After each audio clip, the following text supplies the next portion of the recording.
Hey, what is up guys, this is Cole, welcome to the account of Mr. Mooty. This is an account takeover video where we're going to be covering all of the tools that you need to conquer and clear all of the dungeons inside of Raid Shadow Legends. This account has got some great tools that it has yet to build. It's got some that are further away than others that really need building as quickly as possible. If Taragi the Frog ever wants to show up, there he is. Isn't he beautiful? And yeah, doesn't matter what dungeon you are struggling on in this game, we're going to clear it all up for you in this happy little account takeover video, man. Before we do, if you're looking to create a new Raid account and get up to a fresh start inside of Raid, or you've got a friend who's looking to start playing Raid Shadow Legends, send them the beginner promo link that is down below this video at the top of the description box. Use that link on laptop or PC to create your new Raid account, man. It's going to get you off to the best start imaginable with all kinds of freebies, man, that you can see on screen right now. Just make sure on day one of your new Raid account that you start by using a beginner promo code. Using promo code Desert Queen will get you to Hanorach. Get Alice will get you Alice the Wanderer. Either of those are great. And get that new account created before October 30th to cash in on Michelangelo as the free login reward. Legendary turtle.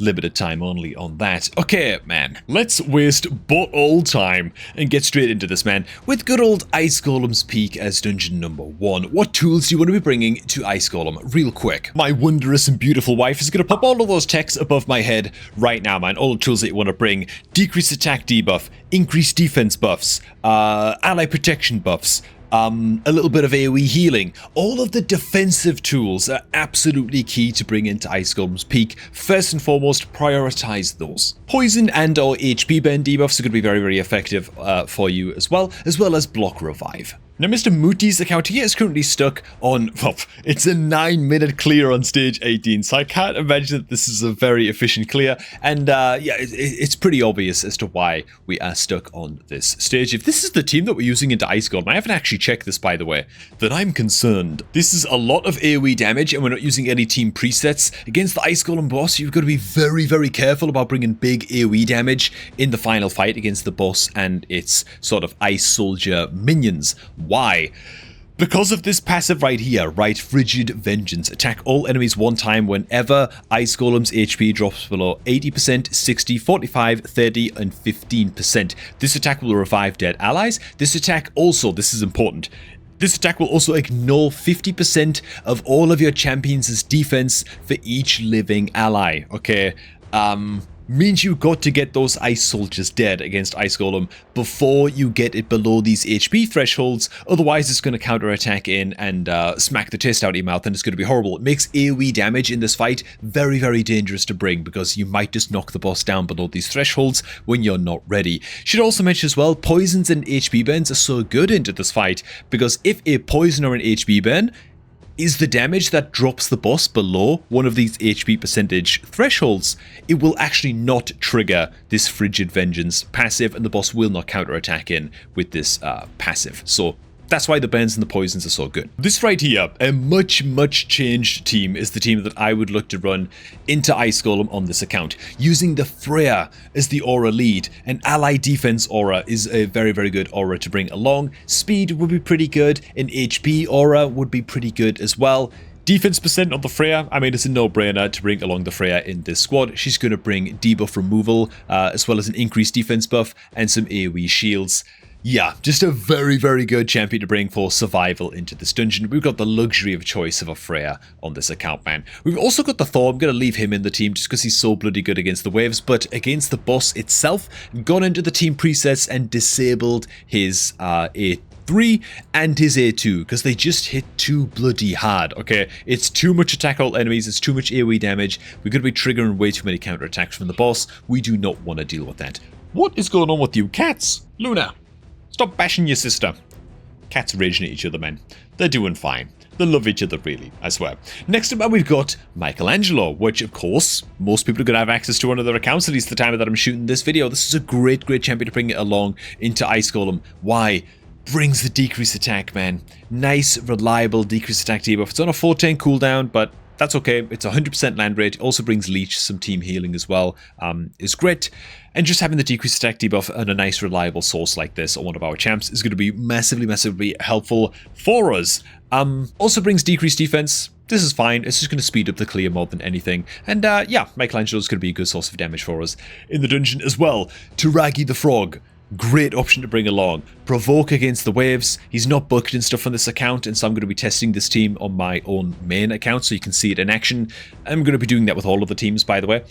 Brings shielding, brings ally protection on a 3-turn. Taragi's an incredible champ to bring along to this dungeon. He can even be ran as the aura lead, to be honest, to negate the freezes that the boss is going to throw out and some other debuffs along the way with a resistance aura in all battles. Should have mentioned that. And also brings a chance to place poison against attackers as well on his passive. A fantastic survival option into Demon Lord. Our main bulk of our healing is going to come in from Rector Drath, who's just going to bring heals and a revive just to shore the team up. I'm going to probably need some healing along the way. And so welcome to the very same team recreated on my own main account. Now I'm going to be testing this team realistically into Ice Golem stage 25. Why Ice Golem stage 25? Because, well, a lot of my champions are empowered and stuff like that, right? And so, and like my gear is better than Moody's on his account. But if I can get this team up and running and get this team working into stage 25 Ice Golem, and it all works out just fine, you could be damn sure that a team similar to this is going to allow you to clear and farm stage 20 of Ice Golem, which is just a great stage to farm. In general, very energy efficient, 5 and 6 star artifacts only. Yeah, stage 20 is like the goal for most people to farm, and let's just see how it does. So, just realizing real quick that my Mikey doesn't have any gear. That's why he was so slow. Okay, there we go, man. Do over. Also, apologies for the slightly ugly UI here. I'm of course running my main account on BlueStacks, and I'm sort of switching between looking at Moody's account all up and over here. Anyways, whatever, man, it doesn't matter. We're just going to take care of the waves, basically no problem, as you can see. And here we go, arriving at the boss. Now, again, it's the defensive tools here that really bloody matter, right? Some of the champions you can bring, by the way, in terms of defensive tools are going to be the likes of Hatatsu, Epic Shuriken champion. He brings like increased defense, decreased attack. Eox, Epic Lizardman champion, brings all kinds of heals and a very reliable decreased attack and decreased crit rate debuff to the table. Very solid options that you can bring, man, for defensive options. Ally Protect, increased defense, shielding, all of that good stuff, keeping us safe. Sepulchre Sentinel is another great champion you can bring along. Knight's Revenant, epic champion right there. Brings block debuffs, and I think she brings increased defense as well, maybe. Her passive is pretty good too. There's a lot of options that you can bring along. Big old boss counterattack comes in, basically does bot all to us, man. Kinda does nothing, because we're making sure to kill off the boss's minions first. Now, another thing you do want to be very cautious of going into Ice Golem is bringing any champions that bring ally attack, because you might think, oh my god, we actually triggered the counterattack at a really bad time there, and you saw it did actually shatter our shields, but because of the ally protect and the increased defense, we're still able to live. So even when things go a little bit skew-if, go a little bit bad, we were still able to live there, which is great and very reassuring. It just shows the value of bringing these defensive tools, right? Because you want a 100% reliable run. Be very careful of bringing ally attack champions like Farrakhan and Morag and stuff like that. You might think Farrakhan's good because it brings poison and HP burn, but the problem with ally attack champions is that they always focus their ally attack skill on attacking the boss and not the boss's minions. It's a really dumb AI decision. I really wish that Plarium would fix that and make it so ally attack champions would use those ally attack skills on the boss's minions and not the boss itself. That would be great, but until that happens, they're very liable to trigger the boss's counterattack at a bad time when the boss's minions are still alive. But you can see when the boss's minions are dead, its attack does basically nothing to us because of the shields, increased defense, ally protection, and we're good. And down it goes. Wow, man, look at that, dude. Taragi's a beast. Taragi actually outdamaged our lethal set Mikey. That's kinda crazy, man. Just shows the value of poisons in this dungeon, man. So back to Mooty's account. This is the team that I would build for Golem. By the way, we've only got like 3 million silver on this account, and so there's only so much I can do in terms of like rebuilding champions and stuff over here. It's just another reason that I'm showing these teams more over on my account. This team, no problem, should be able to farm stage 20 on this account once these champions are fully built and fully booked up. Which brings us to the next dungeon, which is going to be good old Spider's Den.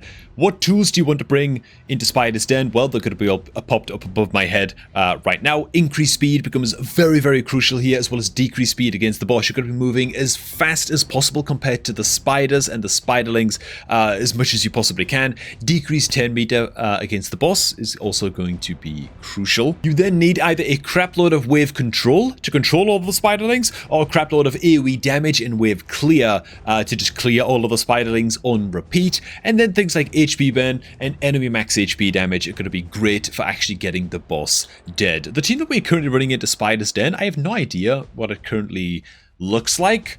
Drexthar, Yakal, so Yakal's bringing like an AoE freeze. Thor is basically a cheat code into Spider's Den. Again, I'll talk about some budget option champions during the fight that you can bring into this, just make it a bit easier. Alice is pretty good as well at clearing the spiderlings. The Drexthar can be used alongside a Sill of the Drakes in a team that I've covered a few times on the channel for like a little bit of a cheese team into Spider Stage 20. However, the team that I would recommend building on this account would be this very, very special team right here. Oh my god, dude, is Vizix bloody good into Spider, and is she way slept on. Anyways, man, the Thor's so good into Spider because he brings multiple attack all enemy skills. He also brings an insane passive, which every time this champion deals damage, increase the number of thunder stacks all the way up until it stacks up into 10. And once it reaches 10 stacks, you land a huge amount of like a second wave of damage and stun debuffs against all of the spiderlings.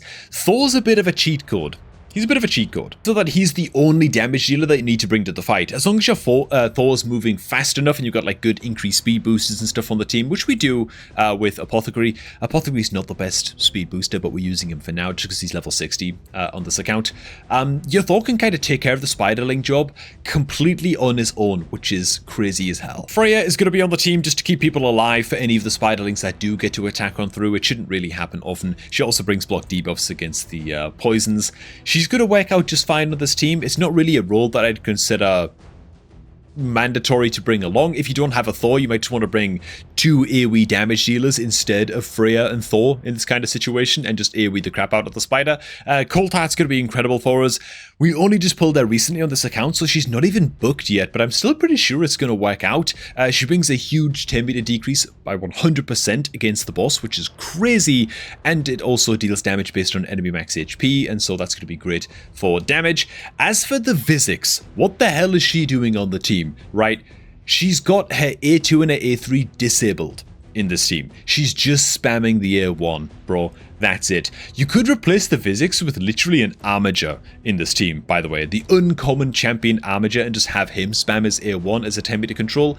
Vizix, I'd recommend that we book her up on this account. We're going to be using her in a couple of the teams, and so she's got a double hit A1 with a chance to steal enemy 10 meter, bookable up to 100% chance, and so that's going to be her only job on the team. In fact, I'm so confident that this team is just going to all come together that I'm just going to go ahead and run it into stage 17, which is a stage that this account has never cleared before ever, and so let's see if this team has got what it takes, man. I think the Thor's running at about like 180 speed. The Apothecary's running at about like 230 or 240 speed.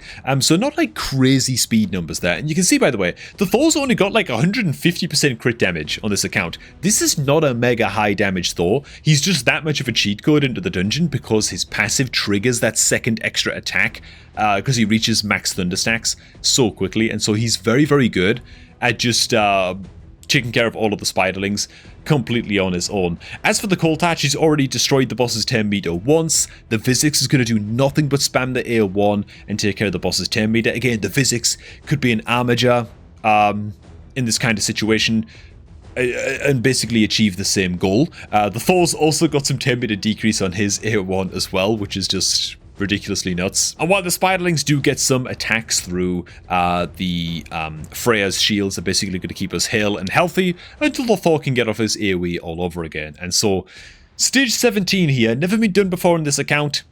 It should be sorted with this. Now, instead of multiple AoE nukers, the fight's actually still happening on my other screen. If I just tab in there real quick, it's actually still going on in the background. Some great champions that you can also bring along into Spider's Den for just controlling the spiderlings. You don't need to rely so heavily on nukers. Atchak the Wendrin is an incredible champion for controlling the spiderlings. 3-turn cooldown brings a 90% land rate freeze against all enemies on a 3-turn cooldown, and then his passive fills the turn meter of all allies by 10% every time an enemy under a freeze debuff gets a 10. Yeah, he gets your team firing so fast, and combined with like any other control champion, if your Atchak is fast enough, by the way, he can solo control the spiderlings for the entire fight completely on his own. But that's with like a very high speed Atchak and with full bucks.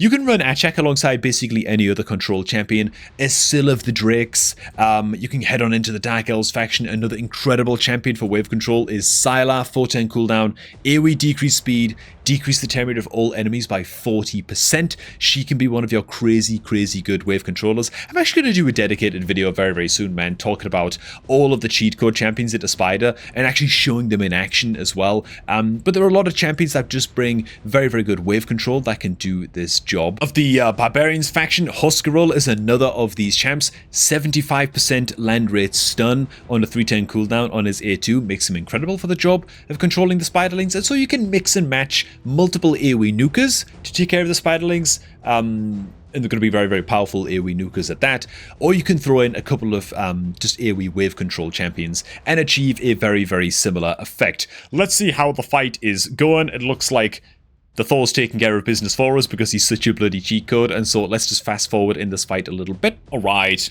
and down goes Spider stage 17 for the first time ever on this account. Okay, man, then switching on over to the main account, what I'd actually recommend that you do, Mr. Moody, is go ahead and level up, would you know it, good old Haikatoon. This is going to be exactly the same team that I'm going to recommend that you develop on this account for taking on Spider, except we want to be not running Thor as the aura lead, right? Have the Haikatoon as the aura lead instead. She's actually going to do a lot better into Spider than Apothecary can, because she brings some extra wave control, an extra 10 meter decrease on her A3, but most importantly, she brings not just increased speed, but a speed aura on her, well, for her aura as well, right? 19% speed aura. It's just going to help us move a lot faster than the spiderlings. And so this is rocking into stage 25 of Spider.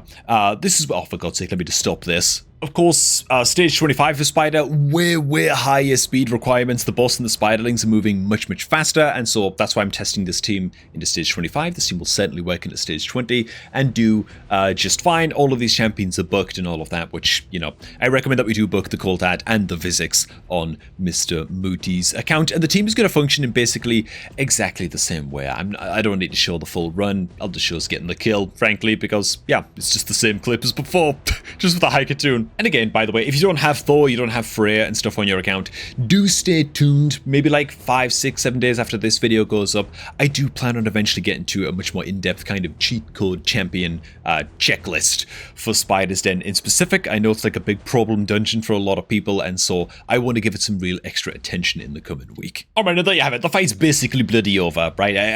I'm tired of sitting around here waiting for this thing to die, man. It's a slow clear. It is reliable. This is stage 25. Proof of concept. This team will take on stage 20, basically no problem. And down it goes, lovely jubbly. Next up, man, Dragon's Lair. We're not going to spend very long on this one. It's a pretty simple dungeon. Most people don't have very many issues with it. The tools you're going to need to bring into Dragon are very similar to the tools you want to bring into Demon Lord Clan Boss. It could be found above my head right now. Max HP damage, including poisons and HP burns. Decreased defense, decreased attack, can be pretty good. Weaken debuffs, debuff removal, and debuff, like block debuffs for your team as well can also be pretty useful for progressing into the higher stages of Dragon, where you're going to be taking all kinds of poisons if you're not careful. And so, yeah, quite a simple list of tools to bring into the fight. For most people, clearing stage 20 Dragon is the easiest, especially if you're bringing Kale along to the fight. That's an easy poisoner right here. So this is the team that Mr. Mooty is using right now going into Dragon. I think it's fine. I think we can do a wee bit better. The team that I'd be bringing along would look a little bit more like this. I'd be abusing the Freya. Again, she brings some debuff cleanse and block debuffs and stuff like that, and so she's going to help us out against the boss in that way. Thor as the aura lead. Try and run a speed aura or an attack aura. Something that's just going to get the boss dead faster is best case scenario. Into Dragon. And yeah, besides that, we're just running a couple damage dealers, Alice and the Thor, and Mikey. Mikey is great into Dragon. Very, very good champ. Brings increased attack on his AO1, decreased defense on an AoE on his A2 is going to help us against the waves and speeding up our kill speed against the boss. And he brings decreased attack as well. So he actually checks multiple boxes that we want to bring into this fight. Now, setting up your team presets for Dragon, it's mostly just going to be making sure that you have the decreased defense ready to rock and roll against the boss when you go up against the boss. So what I like to do is allow our decreased defense champion, Mikey in this case, to open with his decreased defense in the first round, then just not let him use it for the rest of the first round, and don't let him use it in the second round either, and then have him open with it or prioritize it against the boss in the final round. It's a similar kind of deal going on as well with your debuff cleanser. If you're bringing a debuff cleanser to the table, it might be Freya, it might be Mithrala, it might be a more budget option. It's fine.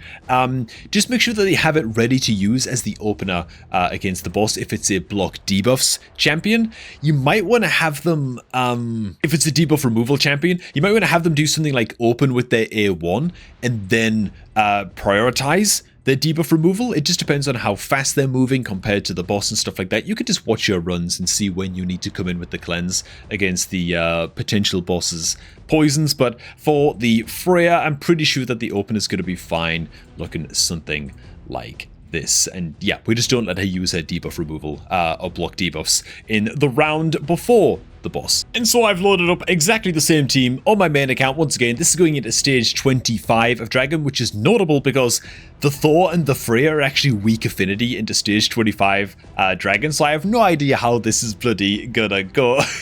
So hopefully it goes alright, man. What I will do real quick as we just kind of mulch our way through the waves is just jump on back onto Mooty's account, just to point out a couple of champions that you can bring along into Dragon that are just great damage dealers. One of those is going to be Royal Guard, incredible epic champion damage dealer, can run as the aura lead with their massive ally attack aura in dungeons, 35%. He's going to help out against the waves with some 10 meter decrease speed, but it's really all about his enemy max HP, massive damage dealer smack on his A2, which is going to help you blast down the boss. My god, we're actually blasting our way through these waves a little bit faster than I thought, so I'm going to run out of time for covering Dragon champions for the time being.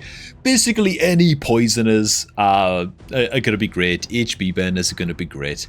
Max HP damage dealers. That's all you've really got to know. And then just enough AoE smackage to blast your way through the waves. Bring some decreased defense, and you're going to be golden. That's all you got to know, really. Okay, let's progress on onto the boss and just see how this team's going to do. Genuinely, I don't know how this team's going to do. We are going to get up the decreased defense from the Michelangelo nice and quickly, so that's good. Our damage is not going to be super great, though, from the Thor and the Alice here, of course, because, again, they're negative affinity. So let's just see what we can do here, shall we? Also, our Apothecary's only level 50, so I do fear for the Apothecary's life. I think he might just get one-shotted. Is the Freya's increased defense here going to be enough to keep him alive against the boss's Omega Blast, which is about to come out? You know what, it actually is just fine. And our block debuffs in the Freya actually came in clutch as well, blocking a lot of those poisons. Looks like we're good to me. And again, if this team is working in stage 25, proof of concept, stage 20 will be a dawdle and be a much faster clear as well. And wait, turns out Freya's absolutely busted for keeping your team alive, and I had nothing to worry about all along. Well, besides trying to speed the clear up a little bit. That wasn't super fast, but you know. Finally, this brings us to Fire Knight. Above my head right now are the tools that you're going to need to bring into Fire Knight, the second most problem dungeon. But you'll find that there's quite a lot of overlap between the tools that you're going to bring into Spider's Den as compared to Fire Knight's castle, right? With one or two key differences. Increased speed buffers, decreased speed debuffers, decreased 10 meter champions, ally attack champions, and or multi-hitter champions, both is best, and then wave control. Wave control is a role that is often ignored going into Fire Knight's castle, but to be honest, when you bring in a bunch of, you know, armigers and maybe like a Morag to the table and stuff, and you're trying to, oh my god, dude, 22-minute clear time on the stage 20? Oh my god, bro. Okay, man. All right. This is the team that we're using. It's not surprising it took 22 minutes. But yeah, having at least one champion on the squad that can handle the wave control job, which isn't a problem for us because we've got 4.